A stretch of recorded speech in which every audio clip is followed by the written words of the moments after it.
Okay, so at the end, you have done your ribbing for the what becomes the top of the cowl, and then you just need to bind off all stitches is all I wrote, right? Because it's like you could find other people's bind off videos, especially if you are an English thrower knitter person, and you're like, I don't know how to do it based on your continental style.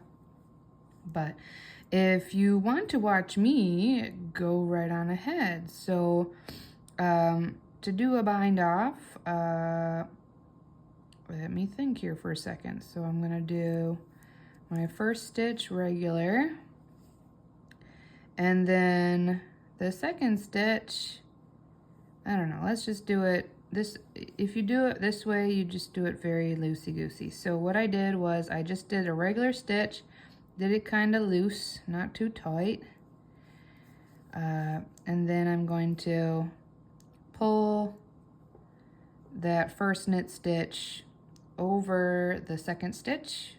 So now I just have one left on there. So let's do it again. So the next one, I'm just going to do a knit stitch because it's a knit stitch. And then we're just going to take that second, or what's now the second on there, and do it like that. Does that make sense? Okay, let me do a couple more. So I'm just following what it is. I think a lot of people are like, oh, you got to do just knitting, and there's all these fancy ways of like getting it back to just knit stitches at the end, and I'm like, I don't care. At this point, I just want to bind off, and this is a perfectly delightful way, in my opinion, of binding off. You just gotta keep it not too tight.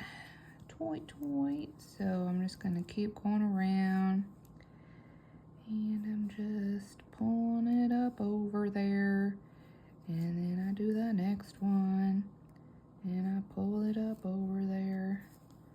Okay, so you just do that all the way around, and then when you get to the very last one, you're just gonna pull it through, and then you're gonna weave in stitches. So maybe what I'll do is I'll turn it off for the moment while I go around and bind off this whole dang thing, and then when I get to that last stitch, I'll show you what I do.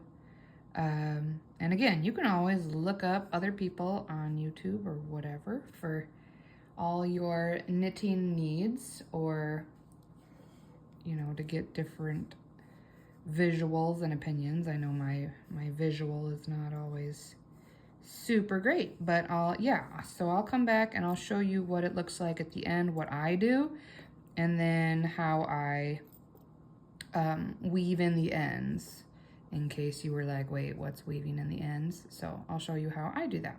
Okay.